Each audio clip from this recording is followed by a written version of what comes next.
I must admit that I too, among hundreds of millions of educated people, was under the impression that the African slave trade was the sole responsibility of the Christian Europeans, the white race. That is, until I started exploring the subject in greater depth, and especially after reading an incredibly enlightening book called The Legacy of Arab Islam in Africa by John Alambila Azuma. My whole perspective and understanding has changed dramatically, and I would like you to tell us more about this subject. The success of Muhammadan Islam in deceiving, misinforming, deforming and contorting both history and reality over a period of almost 1400 years has been astounding. That is, until now.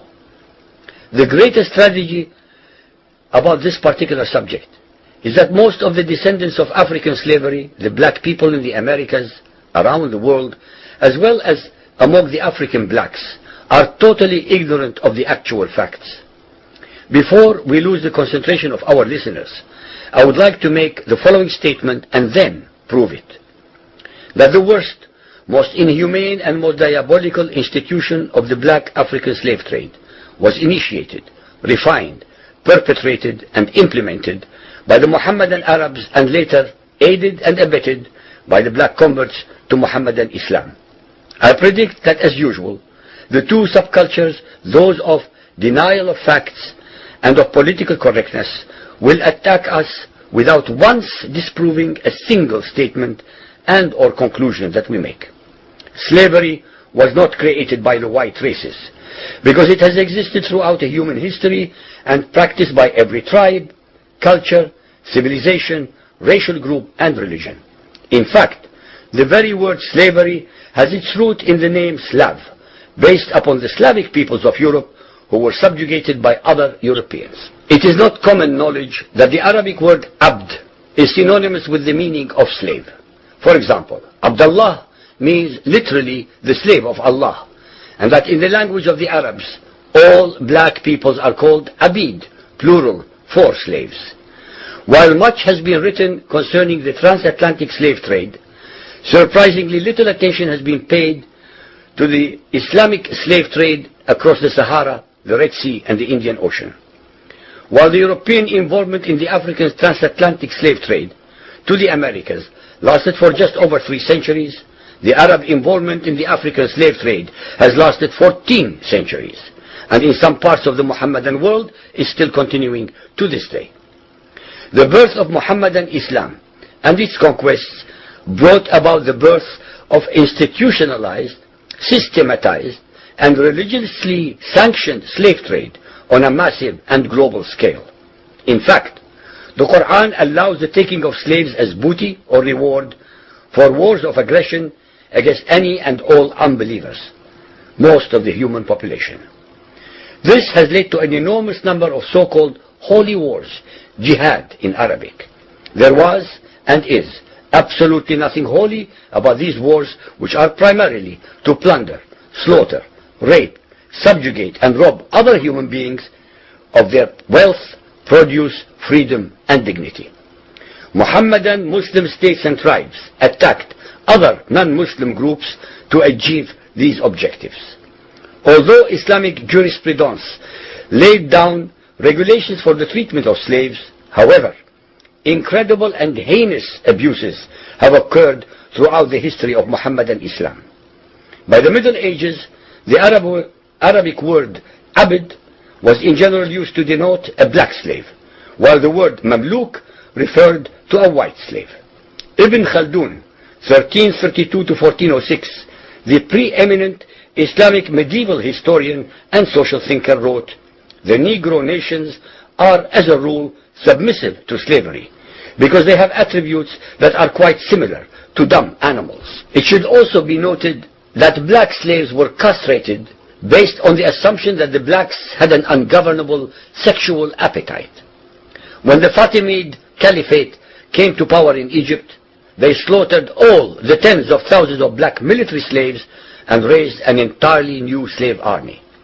Some of these slaves were conscripted into the army at age 10. From Persia to Egypt to Morocco, slave armies from 30,000 to up to 250,000 became commonplace. The Islamic slave trade took place across the Sahara Desert, from the coast of the Red Sea, and from East Africa across the Indian Ocean. The Trans-Sahara trade was conducted along 6 major slave routes. Just in the 19th century, for which we have more accurate records, 1.2 million slaves were brought across the Sahara into the Middle East, as well as a further 450,000 down the Red Sea and 442,000 from the East African coastal ports. That is a total of 2 million black slaves just in the 1800s. At least 8 million more were calculated to have died before reaching the Muslim slave markets.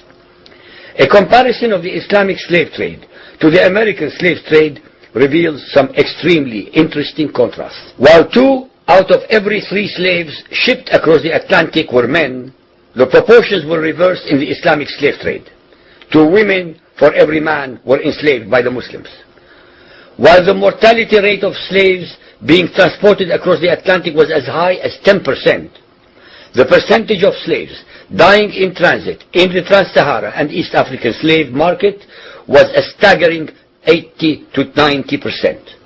While almost all the slaves shipped across the Atlantic were for agricultural work, most of the slaves destined for the Muslim Middle East were for sexual exploitation as concubines, in harems, and for military service. While many children were born to the slaves in the Americas, the millions of their descendants are citizens in Brazil and the United States of today. Very few descendants of the slaves that ended up in the Middle East survive. While most slaves who went to the Americas could marry and have families, most of the male slaves destined for the Middle East were castrated, and most of the children born to the women were killed at birth. It is estimated that possibly as many as 11 million Africans were transported across the Atlantic, 95% of which went to South and Central America, mainly to Portuguese, Spanish, and French possessions. Only 5% of the slaves ended up in what we call the United States today. However, a minimum of 28 million Africans were enslaved in the Muslim Middle East.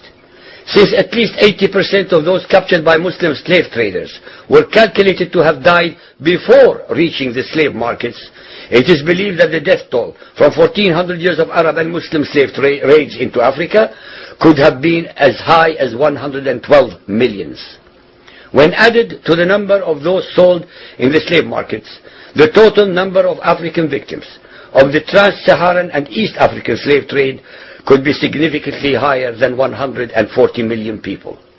What is obscene about this whole subject is the Muhammadan, Muslim, and Arab culture of denial regarding their complicity in the African slave trade, as well as the ignorance of black Muslims about the reality of their past and present conditions. The statistics and reports above are based upon the logbooks kept at the African slave ports, ship logs, travelers' reports, eyewitness accounts, etc.